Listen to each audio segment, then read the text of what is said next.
अस्सलाम वालेकुम वरहमतुल्लाहि वबरकातुहू। दरस कुरान और हदीस।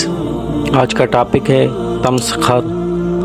सीन खे रा का जो मादा है उसके अंदर एतकार और इस्तज़लाल का मानी पाया जाता है, यानी दूसरे को हकीर और जलील समझना।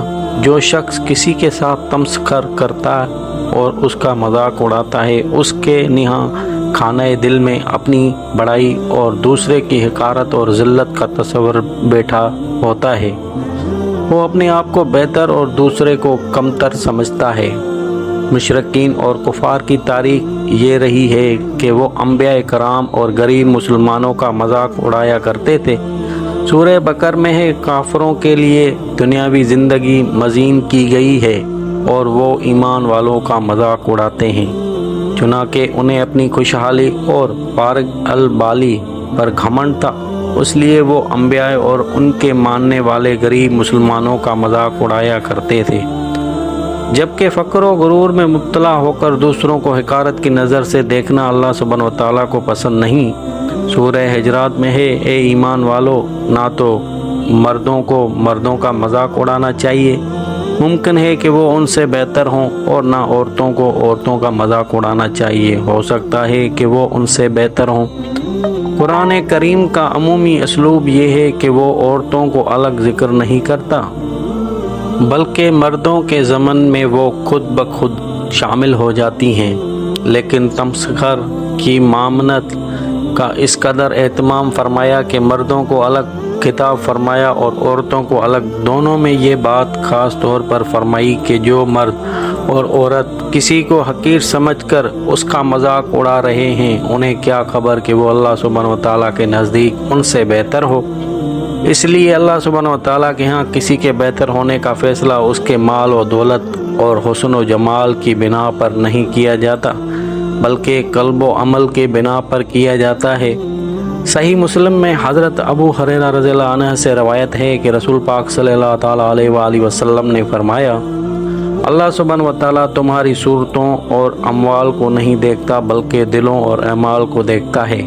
हो सकता है हम जिस शख्स के ज़ाहिर को देखकर उसे इज़्ज़त की नज़र से देख रहे हों, वो अल्लाह सुब्हानहू व तआला के नज़दीक परकाह की हैसियत भी ना रखता हो, और जिसे हम खाके राह समझ रहे हों, वो अपनी बातनी कैफियत, ईमानी सिफ़ात और हुस्न अमाल की बिना पर अल्लाह सुब्हानहू व तआला के यहाँ इज़्ज़त व मंज़िलत के आला मुकाम का मुस्तहिक़ हो।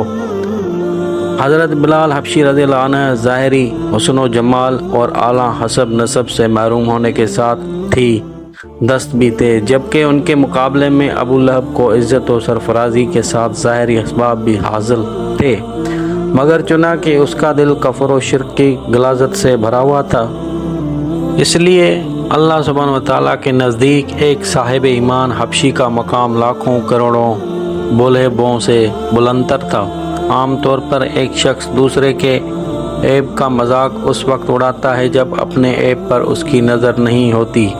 अगर वो अपने ऐब पर निगाह रखे तो उसके किसी के साथ तमस्खर की जुर्रत नहीं होगी। बकौल ज़फ़र ना थी हाल की जब हमें अपनी खबर रहे देखते लोगों के ऐबो हुनर, पड़ी अपनी बुराइयों पर जो नज़र तो निगाह में कोई बुरा ना रहा। नबी करीम सल्लल्लाहु तआला अलैहि वसल्लम ज़वाज मुतहरात और असहाब कराम के इखलाक व अमाल पर नज़र रखते थे, और अगर आपको कोई कमज़ोरी दिखाई देती थी तो आप उसकी निशानदी और इस्लाह फरमाते थे। एक मौके पर सैयद आयशा सिद्दीक़ा रज़ियल्लाहु तआला अन्हा ने हज़रत सफ़िया रज़ियल्लाहु तआला अन्हा के छोटे कद का गोया मजाक उड़ाते हुए हाथ के इशारे से फरमाया कि वो तो बस इतनी सी हैं। आपने फरमाया, ए आयशा रज़ियल्लाहु तआला अन्हा, तुमने ऐसी बात कही है कि अगर उसे समुंदर के पानी में मिला दिया जाए तो उसे मुतासर करके रख दे। तजुर्बे और मुशाहदे से ये साबित है कि जो किसी पर हंसता है दूसरे लोग उस पर हंसते हैं, और जो किसी की कमज़ोरी का मजाक उड़ाता है खुद उसे उस कमज़ोरी में मुब्तला कर दिया जाता है। इसलिए हमारे असलाफ इस बारे में बहुत एहतियात फरमाते थे। हज़रत उमर बिन شرحبیل کا قول ہے کہ اگر میں کسی شخص کو بکری کے تھنوں سے منہ لگا کر دودھ پیتے دیکھوں اور اس پر مجھے ہنسی آ جائے تو میں ڈرتا ہوں کہ کہیں میں بھی ایسا نہ ہو جاؤں۔ حضرت عبداللہ بن مسعود رضی اللہ عنہ نے فرمایا کہ اگر میں کسی کتے کے ساتھ بھی استہزاء کروں تو مجھے ڈر ہوتا ہے کہ میں خود کتا نہ بنا دیا جاؤں۔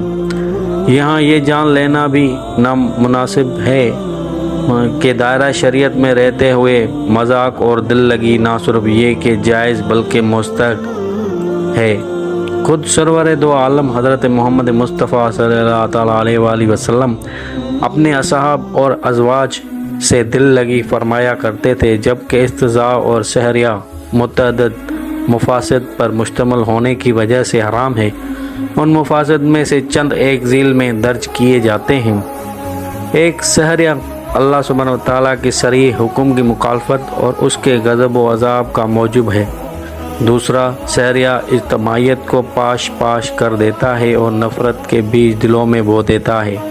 تیسرا، جن قوموں پر عذاب الہی نازل ہو وہ تمسخر کی بیماری میں مبتلا تھیں، جس کا نشانہ وہ انبیاء اور اہل ایمان کو بناتی تھیں۔ چوتھا، جو شخص اس بیماری میں مبتلا ہو جاتا ہے وہ وقار اور سنجیدگی سے محروم ہو جاتا ہے۔ پانچواں، استہزاء کرنے والا ان لوگوں کو حقیر سمجھتا ہے جنہیں اللہ سبحانہ و تعالیٰ نے عزت عطا کی ہوتی ہے، یوں وہ اپنے اوپر ہی ظلم کرتا ہے۔ چھٹا، سحریہ انسانی حقوق کی صریح خلاف ورزی اور تکریم انسانی کے تقاضوں کے خلاف ہے۔ ساتواں، تمسخر سے دل مر جاتا ہے اور اس میں اپنے عیب سے غفلت پیدا ہو جاتی ہے۔ آٹھواں، جو لوگ دنیا میں اللہ سبحانہ و تعالیٰ کے نیک بندوں کا مذاق اڑاتے ہیں، قیامت کے دن اللہ سبحانہ و تعالیٰ ان کا مذاق اڑائے گا اور انہیں اس کی سزا دے گا۔ نواں، سحریہ جاہلیت کی بیماریوں میں سے ایک بیماری ہے جس سے بچنا مسلمان پر واجب ہے۔ 10، سحریہ انسان کو اپنے رب کی ذکر سے غافل کر دیتا ہے۔ 11واں، استہزاء کرنے والوں کو ڈرنا چاہیے کہ کہیں اللہ سبحانہ و تعالیٰ اسے بھی ویسے ہی عیب اور نقص میں مبتلا نہ کر دے جس عیب اور نقص کی وجہ سے وہ دوسرے کا مذاق اڑا رہا ہے، کیونکہ حالات بدلتے دیر نہیں لگتی۔ کسی نے خوب کہا ہے، ہم نے دیکھے ہیں زمانے میں بہت انقلاب، اہل دولت سے کہو اتنا نہ اترایا کریں۔